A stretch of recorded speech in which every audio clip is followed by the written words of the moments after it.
PSC ക്രമക്കേട് നിയമസഭയ്ക്ക് മുമ്പിൽ വലിയ തരത്തിലുള്ള മാർച്ച് നടക്കുന്നു, സംഘർഷം നടക്കുന്നു. ഏറ്റവും അവസാനം ജലപീരങ്കി ഉപയോഗിക്കുന്നു, വിദ്യാർത്ഥികൾക്ക് നേരെ വലിയ തരത്തിലുള്ള നടപടിയെടുക്കുന്നു. ഏറ്റവും അവസാനം ഒരു നിവൃത്തിയുമില്ലാണ്ട് പബ്ലിക് സർവീസ് കമ്മീഷൻ മുൻ ചെയർമാൻ രാജിവെക്കുന്നു.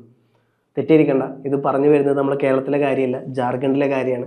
ജാർഖണ്ഡിൽ യുവാക്കളുടെ വലിയ തരത്തിലുള്ള പ്രക്ഷോഭം അവിടുത്തെ PSCക്കെതിരെ, അതായത് ജാർഖണ്ഡ് പബ്ലിക് സർവീസ് കമ്മീഷനെതിരെ വലിയ തരത്തിലുള്ള പ്രക്ഷോഭം നടക്കുന്നു. കൃത്യമായിട്ടുള്ള റിക്രൂട്ട്മെൻറ്റ് നടത്തുന്നില്ല എന്നുള്ള തരത്തിൽ വലിയ ആരോപണം നടക്കുന്നുണ്ട്. നമുക്കറിയാം, നമ്മുടെ ഈ സമാന പ്രശ്നം നമ്മളെ കൊച്ചു കേരളത്തിലും നടന്നുകൊണ്ടിരിക്കുന്നുണ്ട്. വലിയ തരത്തിലുള്ള പ്രതിഷേധം നടക്കുന്നു. ഇന്നലെ ഏറ്റവും അവസാനമായി മിഞ്ഞാന്ന് സമരം താൽക്കാലികമായിട്ട് ഉദ്യോഗസ്ഥർ അവസാനിപ്പിച്ചു. ടീച്ചർമാരായിരുന്നു അത് അവസാനിപ്പിച്ചത്. കാരണം സതീശനുമായിട്ടുള്ള കൂടിക്കാഴ്ചയിൽ ഏറെക്കുറെ സമവായത്തിലെത്തി എന്നുള്ളതും, കഴിഞ്ഞ പ്രാവശ്യത്തെ ഗവൺമെൻറ് നടത്തിയ പരീക്ഷകൾ അവർ റിക്രൂട്ട്മെൻറ്റ് നടത്തി അതിൻ്റെ കാലാവധി കഴിയാൻ ഇനി വെറും 25 ദിവസങ്ങളെ ബാക്കിയുള്ളൂ. അതിൻ്റെ അടിസ്ഥാനത്തിലാണ് ഇത്തരത്തിലുള്ള സമരവുമായി ബന്ധപ്പെട്ട് അവരും രംഗത്തിറങ്ങിയത്.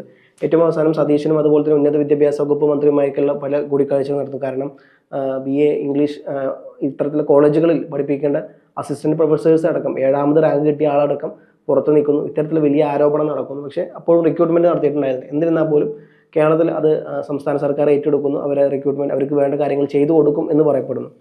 പക്ഷേ അതേസമയം തന്നെ വേറെ ഇപ്പോൾ കഴിഞ്ഞ പിണറായി വിജയൻ സർക്കാരിൻ്റെ കാലത്താണ് അനധികൃതമായി മാർക്ക് കൊടുക്കുന്നതും ഒരു CPM നേതാവിന് പരീക്ഷയിൽ അദ്ദേഹം എഴുതാത്ത ചോദ്യപേപ്പറെല്ലാം കട്ട് ചെയ്തു.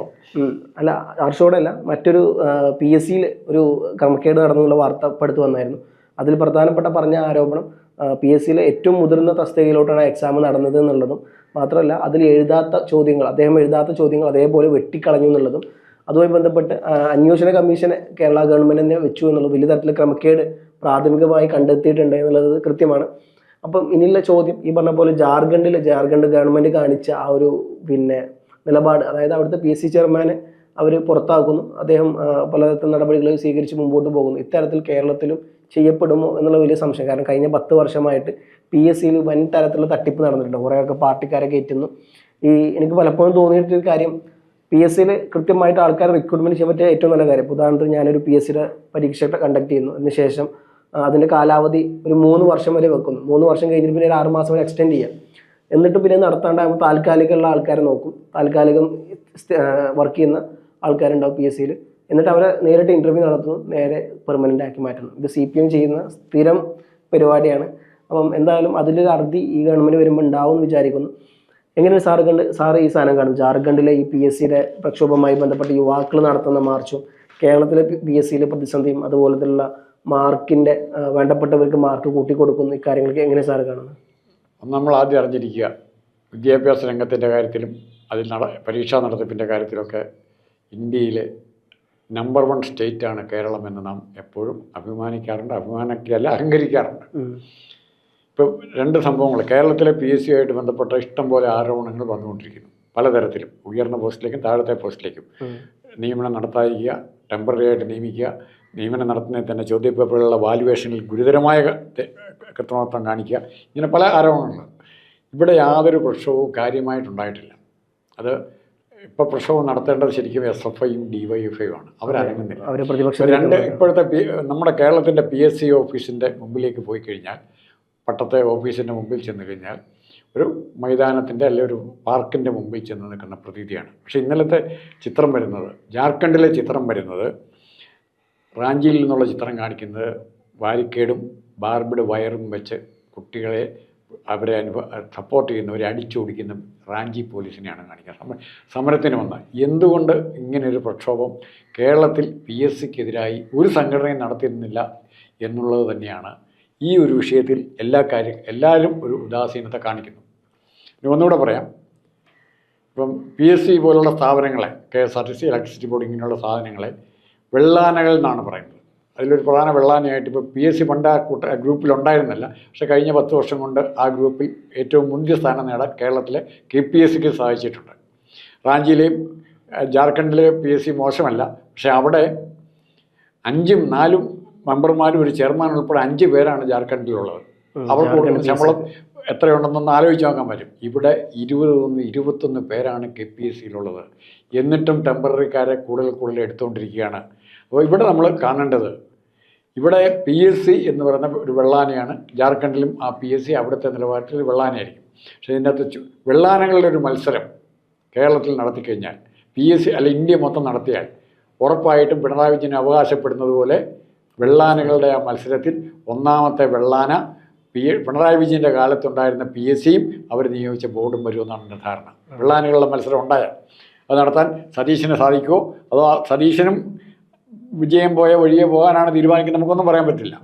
അതിൻ്റെ നടപടി വരാനിരിക്കുന്നുള്ളൂ. ഇവിടുത്തെ PSC ആയതുകൊണ്ട് മാൻഡേറ്റ് ഇവർ ഭരണഘടനാ പ്രകാരം ഇവർക്ക് കാലാവധി മുഴുവൻ ഇരിക്കാം. പക്ഷെ ശമ്പളം ഒന്ന് ആലോചിക്കണം. 3 ലക്ഷം 4 ലക്ഷം 5 ലക്ഷം ഇങ്ങനെ കൂടിക്കൊണ്ട് പോവാണ്. മിക്കവാറും ഏറ്റവും കൂടുതൽ PSCക്ക് സാലറി ഉള്ളത് നമ്മുടെ കേരളത്തിലാണ്. ഏറ്റവും കൂടുതൽ സാലറി കൊടുക്കുന്ന സംസ്ഥാനം കേരളമാണ്. ഈ PSC ആശ്രയിക്കാതെ ടെമ്പററി ആയിട്ട് നിയമിക്കുന്നവരെ കൺട്രോൾ ചെയ്യാൻ പറ്റിക്കഴിഞ്ഞാൽ PSC കൂടെ മാത്രമേ പറ്റുള്ളൂ എന്ന് വരികയും PSC വളരെ പെട്ടെന്ന് ഈ അവരെ വേക്കൻസി കൊടുത്തില്ലെന്നാണ് അർത്ഥമാക്കുന്നത്. എന്താ PSCക്ക് വേക്കൻസി അതാത് ഡിപ്പാർട്ട്മെൻറ്റുകൾ അറിയിച്ചില്ലെന്ന് പറഞ്ഞാൽ എല്ലാ ഡിപ്പാർട്ട്മെൻറ്റും പങ്കില്ലേ? എല്ലാ ഡിപ്പാർട്ട്മെൻറ്റും പങ്കുണ്ട്. വേക്കൻസി അറിയിച്ചെങ്കിലേ PSCക്ക് നോട്ടിഫിക്കേഷൻ കൊടുക്കാൻ പറ്റുള്ളൂ. നോട്ടിഫിക്കേഷൻ വന്നെങ്കിലേ നമുക്ക് അപ്ലൈ ചെയ്യാൻ പറ്റുള്ളൂ. അപ്പോൾ ഈ പ്രൊസീജിയർ ഒരു ലോങ് പ്രൊസീജിയറാണ്. ഇതിനാകെ ചെയ്യാവുന്നൊരു കാര്യം, ഇപ്പം എൻ്റെ ഒരു സുഹൃത്ത് മാസ് പ്രീ ഡിഗ്രി തൊട്ട് എല്ലാത്തിലും ഫസ്റ്റ് റാങ്കാണ്, BSc MSc ഒക്കെ റാങ്കാണ്. എൻ്റെ ഏറ്റവും അടുത്ത സുഹൃത്താണ്. ഇദ്ദേഹത്തിന് കേരള PSCയിൽ പഴയ കാലത്ത് കോൺഗ്രസ് ഭരിക്കുന്ന സമയത്താണത് 1ാം റാങ്കാണ് കിട്ടിയത്. പക്ഷേ ആ റാങ്ക് ലിസ്റ്റിന് നിയമനം നടത്തുന്നില്ല. കാരണം ഇയാളെ നിയമിക്കാൻ അന്നത്തെ മുഖ്യമന്ത്രിക്ക് ഇദ്ദേഹവുമായി അല്ലെങ്കിൽ ഇദ്ദേഹത്തിൻ്റെ കുടുംബവുമായി വ്യക്തിപരമായ വൈരാഗ്യം ഉണ്ടായിരുന്നു എന്ന് തന്നെ വയ്ക്കാൻ വേണമെങ്കിൽ.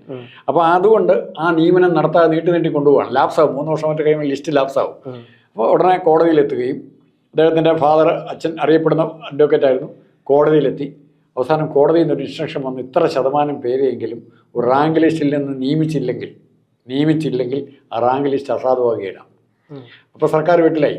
കാരണം നിയമിച്ചില്ലെങ്കിൽ ലിസ്റ്റ് അസാധുവാകുന്നില്ല, നിലനിൽക്കാം. ഉടനെ അത്യാവശ്യത്തിന് ഇയാളെ നിയമിക്കാൻ ഗവൺമെൻറ് നിർബന്ധിതരായി. അപ്പോൾ ഗവൺമെൻറ്റിൻ്റെ ഭാഗത്ത് പല ആയുധങ്ങളുണ്ട്. ലിസ്റ്റിൽ നിന്ന് ഇപ്പോൾ റാങ്ക് ഹോൾഡേഴ്സ് നിയമിക്കുന്നില്ല എന്ന് പറയുമ്പോൾ ലാപ്സാവും. അപ്പോൾ ഇവരുടെ ടെമ്പററി കാലം സ്ഥിരപ്പെടുത്താം. അപ്പോൾ ഇതിലൊക്കെ എത്രയോ നടപടികൾ എടുക്കാൻ പറ്റും. ഇതിന് എന്തുകൊണ്ട് നമ്മുടെ യുവജന സംഘടനകൾ സജീവമായിട്ട് നിൽക്കുന്നില്ല? ഏറ്റവും വലിയ പ്രശ്നമാണ്. ഇപ്പോൾ പുതിയ പോസ്റ്റുകൾ ക്രിയേറ്റ് ചെയ്യാണ്. കേരള IASകാർക്ക് തുല്യമായ പോസ്റ്റ് കള്ളത്തരത്തിൽ ഉണ്ടാക്കി കൊടുക്കുകയാണ്. അവിടെ നടക്കുന്ന പരീക്ഷയിലേക്കാണ്, അല്ലെങ്കിൽ പ്ലാനിംഗ് ബോർഡിലേക്ക് നടന്ന പരീക്ഷയിലാണ്, ഏറ്റവും വലിയ എക്സ്പേർട്സിനെ റിക്രൂട്ട് ചെയ്യേണ്ട പരീക്ഷയിലാണ് 58 മാർക്കിൻ്റെ ചോദ്യം വെട്ടിക്കളഞ്ഞ. എന്തിനാ? CPM നേതാവിനെ ജയിപ്പിക്കാനായിട്ട്. അപ്പം അത്രയും പച്ചയ്ക്ക് ഇത് ചെയ്തിട്ട് പോലും ഒരു ഉളുപ്പുമില്ലാതെ പിണറായി വിജയൻ TJ ഇരട്ടച്ചങ്ങനാണെന്ന് പറഞ്ഞ് മുദ്രാവാക്യം വിളിച്ച് നടക്കുന്ന ആർഷോയെയും ചിന്താചോറമ്മയൊക്കെ കാണുമ്പോൾ നമ്മൾ എന്താ ചെയ്യേണ്ടത്? പല മാർഗമുണ്ട്. അപഹസിക്കാം, പരിഹസിക്കാം, കാർക്കിച്ച് തൂപ്പാം. ഇതെന്ത് ചെയ്യണമെന്ന് കേൾവിക്കാർ തീരുമാനിച്ചാൽ മതി. ഇതിൻ്റെ നമ്മൾ കൂടെ പറയേണ്ട ഒരു കാര്യമുണ്ട്. ഇപ്പം ഇന്നലെ CPMൻ്റെ നേതാക്കന്മാരുടെ യോഗത്തിൽ തീരുമാനിച്ചത് ചിന്താ ജെറോമിനെയും ഇവരൊക്കെ ആര്യയൊക്കെ ഈ DYFIയുടെ യുവജന മുഖത്തോട്ട് കൊണ്ടുവരണം എന്നുള്ള തീരുമാനമാണ് അവരെടുത്തത്. അപ്പം ശിവൻകുട്ടി അടക്കം പറഞ്ഞത് ആര്യയാണ് ഒരു പരിധിവരെ ശിവൻകുട്ടിയുടെ തോൽക്കാൻ കാരണം എന്നാണ് പറഞ്ഞത്. അപ്പോൾ ഇത്തരത്തിലുള്ള നേതാക്കന്മാരെ മറികടന്നുകൊണ്ട് വീണ്ടും ഇത്തരത്തിലുള്ള നേതാക്കന്മാരെ DYFIയുടെ യുവജന നേതൃത്വത്തോട്ട് കൊണ്ടുവരുന്നു എന്നുള്ള സാധനം കൂടി ചിലപ്പം കൂട്ടിവെച്ച് വായിക്കേണ്ടതാണെന്ന് തോന്നുന്നു. അല്ല, ഉറപ്പായിട്ട് അല്ല. ഇതിൻ്റെ താല്പര്യം എന്ന് പറഞ്ഞാൽ ഇവർക്ക് ഗവൺമെൻറ് വേണം, ഭൂരിപക്ഷം വേണം, ഭരിക്കണം. പക്ഷേ ഇവരുടെ താല്പര്യങ്ങൾക്കനുസരിച്ച് കാര്യങ്ങൾ നടത്താൻ പറ്റുന്നവർ മാത്രം മതിയെന്നേ. അവിടെയാണ് പ്രശ്നം. ഇവരുടെ താല്പര്യങ്ങൾക്കനുസരിച്ച് കാര്യങ്ങൾ നടത്താൻ പറ്റണം. ഇത് ഇവിടെ കേരള PSC കണ്ടു, ജാർഖണ്ഡിലെ PSC കണ്ടു. എല്ലാ സംസ്ഥാനത്തിലെ PSCകളും മോശമായിരിക്കില്ല. നമ്മുടെ അനുഭവങ്ങൾ ഒത്തിരിയുണ്ട്, അറിയാവുന്നവരുണ്ട്, ഇത് കിട്ടാതെ പോയവർ. അപ്പോൾ ഇതിൽ എന്ത് പരിഹാരമാർഗം എന്നുള്ള പ്രശ്നം ഇത് പരിഹരിക്കണ്ടേ? ഇതിപ്പം എനിക്ക് തോന്നുന്നു ജാർഖണ്ഡ് എന്നൊക്കെ പറഞ്ഞാൽ അത്രത്തോളം വിദ്യാഭ്യാസപരമായിട്ട് ഏറ്റവും പുറകിൽ നിൽക്കുന്ന സംസ്ഥാനമാണ്. മാത്രമല്ല ഏറ്റവും കൂടുതൽ ആദിവാസി വിഭാഗങ്ങളുള്ളതാണ്. ജാർഖണ്ഡിലെ 2-3 സ്ഥലങ്ങൾ ഒഴിച്ചു കഴിഞ്ഞാൽ ഈ പറഞ്ഞ പോലെ ജാർഖണ്ഡിലെ ഈ പറഞ്ഞ റാഞ്ചിയും അതുപോലെ തന്നെ ഹസാരിബാഗിലെ കുറച്ച് ഏരിയയും അങ്ങനെ കുറച്ച് ഭാഗങ്ങൾ ഒഴിച്ചു കഴിഞ്ഞാൽ റാഞ്ചിയും പിന്നെ അതുപോലെ തന്നെ ടാറ്റയുടെ കുറച്ച് ഭാഗങ്ങളുണ്ടാവും. ടാറ്റ ജംഷഡ്പൂർ എന്നൊക്കെ പറയാം അവിടെ. അപ്പം ജംഷഡ്പൂറും അതുപോലെ തന്നെ റാഞ്ചിയൊക്കെ ഒഴിച്ചു കഴിഞ്ഞാൽ ബാക്കി പൂർണ്ണമായും ഈ പറഞ്ഞ പോലെ കാടും നല്ല റോഡ് പോലും ഇല്ലാത്തൊരു സംസ്ഥാനമാണ് റാഞ്ചി എന്ന് പറയുന്നത്. അത്രത്തോളം വിവരം വിദ്യാഭ്യാസമല്ല, അവിടുത്തെ സ്കൂളിൻ്റെ ഘടന തന്നെ വളരെ മോശമായിട്ടാണ് കിടക്കുന്നത്. അപ്പം ഇത്രത്തോളം ഉള്ള ഒരു ഇതിൽ അവർക്ക് അറിയാം അവരുടെ ജോലി അവരുടെ നിലനിൽപ്പിൻ്റെ ആവശ്യമാണ്. അതുകൊണ്ടാണ് അവർ രംഗത്ത് പരസ്യമായിട്ട് വരുന്നത്. പക്ഷേ ഇതേ കേരളത്തിൽ വരുമ്പോൾ 99% ലിറ്ററസി അല്ലെങ്കിൽ 100% ലിറ്ററസി റേറ്റുള്ള ഏറ്റവും കൂടുതൽ വിവരസമ്പന്നരുള്ള പുറത്ത് പല വിദേശ രാജ്യങ്ങളിൽ പോയി വർക്ക് ചെയ്ത് അവിടെ പഠിച്ച് ഇവിടെ വന്ന അപ്പം ഇത്രത്തോളം യുവാക്കളുടെ പ്രാതിനിധ്യമുള്ള അല്ലെങ്കിൽ അത്രത്തോളം വിവരമുള്ളൊരു തലമുറ ഉള്ള ഒരു സംസ്ഥാനമാണ് കേരളം.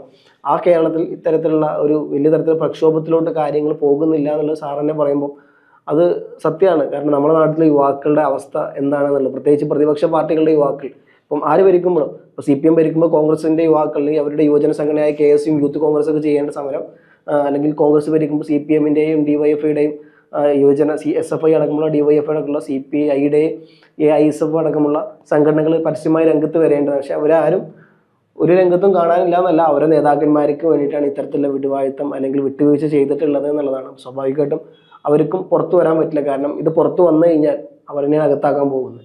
നേരത്തെ സാറ് പറഞ്ഞത് ഈ മാർക്ക് വെട്ടിക്കുറച്ചതൊക്കെ ഇപ്പം CPM-ൻ്റെ നേതാവിനെ 1-ാം സ്ഥാനത്തോട് തിരികെ കയറ്റാൻ വേണ്ടിയിട്ടാണ്. അപ്പോൾ ഇത്തരത്തിൽ ഇതൊക്കെ അന്വേഷിച്ച് പുറത്ത് വന്നാൽ CPM തന്നെ ആയിരിക്കും അകത്താവുക. കാരണം അവരുടെ നേതാക്കന്മാരാണല്ലോ. സ്വാഭാവികമായിട്ടും അവരുടെ ഇമേജിന് കോട്ടം തട്ടിക്കണ്ട എന്നുള്ളൊരു സാധനം അവർക്ക് ഉണ്ടാവും തോന്നുന്നു. അല്ല, ഇവർക്ക് ഇങ്ങനത്തെ പരിപാടി നടത്തുമ്പം ഉദാഹരണത്തിന് BJP വെയിറ്റിംഗ് കാത്തിരിക്കുന്ന പാർട്ടിയാണ് BJP. BJPക്ക് ഇത്തരം സ്ഥാപനങ്ങളിലേക്ക് കടന്നു വരാനുള്ളൊരു പഴുതുണ്ടാക്കി കൊടുക്കുക. ജനങ്ങൾ മിണ്ടിയല്ല. ഇപ്പോൾ PSCയുടെ മുഴുവൻ നിയമനവും കേന്ദ്ര ഗവൺമെൻറ്റിൻ്റെ നിയന്ത്രണത്തിന് വിധേയമാക്കി കഴിഞ്ഞാൽ കേരളത്തിലെ ജനങ്ങൾ ഒരു സമരത്തിനും പോവുകയില്ല. ഇപ്പം നമ്മൾ കാണുന്നുണ്ട്, യൂണിവേഴ്സിറ്റിയിലേക്ക് സിൻഡിക്കേറ്റ് മെമ്പർമാരെയും വൈസ് ചാൻസലർമാരെയും നിയമിക്കുന്നതിൽ ആർബിട്രറി ആയിട്ട് തന്നെ ഏറെക്കുറെ BJP അവരുടെ ആൾക്കാരെ കൊണ്ടുവരുന്നുണ്ട്. ഒരു സമരം എന്തെങ്കിലും ഉണ്ടാകട്ടെ. എന്തുകൊണ്ട് SFIക്കോ DYFIക്കോ ആദ്യത്തെ 1-2 ദിവസത്തെ പ്രതിഷേധത്തിന് ശേഷം സമരത്തിലേക്ക് പോകാൻ പറ്റുന്നില്ല? ഇവരെല്ലാം സ്ഥാനത്ത് ഇരിക്കില്ലേ? ഗവർണർമാർ 6 ഏക്കർ നിയമിച്ചവരും ആരിഫ് ഹുസൈൻ നിയമിച്ചവരൊക്കെ അവിടെ ഇരിക്കുകയാണ്. ഒന്നും ചെയ്യാൻ പറ്റുന്നില്ല. ആകെ ചെയ്യാൻ പറ്റുന്ന വഴി കൂടെ അങ്ങോട്ടും ഇങ്ങോട്ടും ഇങ്ങനെ മുദ്രാവാക്യം വിളിച്ചുകൊണ്ടിരിക്കുക. വേറെ ഒന്നും പറ്റിയില്ല. അപ്പം അതും കുറഞ്ഞു, മുദ്രാവാക്യം കുറഞ്ഞു. കാരണം ആത്മാർത്ഥത ഇല്ലാത്ത സമരങ്ങൾ നടത്തി രാഷ്ട്രീയ ലക്ഷ്യം മാത്രം പറഞ്ഞ് രാഷ്ട്രീയ നേതാക്കന്മാരെ സുഖിപ്പിക്കാനുള്ള പരിപാടികളിലേക്ക് വിദ്യാർത്ഥി യുവജന സംഘടനകൾ പോയപ്പോൾ കമ്മ്യൂണിസ്റ്റ് പാർട്ടിയുടെ അന്ത്യമായിരുന്നു അത്. അത് കണ്ടെത്താനോ തിരിച്ചറിയാനോ പറ്റിയില്ല. ഇപ്പോൾ ജാർഖണ്ഡ് ഇതും കൂടെ മാത്രം ഈ 2 പടം നോക്കിയാൽ മതി. ഇന്നത്തെ KPSCയുടെ തിരുവനന്തപുരം പട്ടത്തുള്ളതിൻ്റെ പടമെടുക്കുക, ഫോട്ടോ എടുക്കുക, ഒരു പാർക്കിൻ്റെ മുമ്പിൽ നിൽക്കുന്ന പ്രതീതിയായിരിക്കും. മറിച്ച് ജാർഖണ്ഡിൽ ഇന്നലെ നടന്ന സമരത്തിൻ്റെ സമയത്ത് എടുക്കുക. ഈ 2 ഫോട്ടോ ഒന്ന് ജസ്റ്റ് ഒന്ന് നോക്കുക. ഞങ്ങളെവിടെ നിൽക്കുന്നു, നിങ്ങളെവിടെ നിൽക്കുന്നു എന്ന് കൃത്യമായിട്ട് അറിയാൻ പറ്റും. പോരാട്ട വീതി അവശേഷിക്കുന്ന ഒരു തരി അല്ലെങ്കിൽ ഒരു തലച്ചോറ്, ഒരു കൈയെങ്കിലും മുട്ടിയുരുട്ടി മുദ്രാവാക്യം വിളിക്കാൻ, ആത്മാർത്ഥമായിട്ട് വിളിക്കാൻ ഉള്ള ഒരു മുട്ടി പോലും ഇല്ലാതെ പോയി എന്ന് ഖേദപൂർവ്വം പറയേണ്ടിയിരിക്കുന്നു.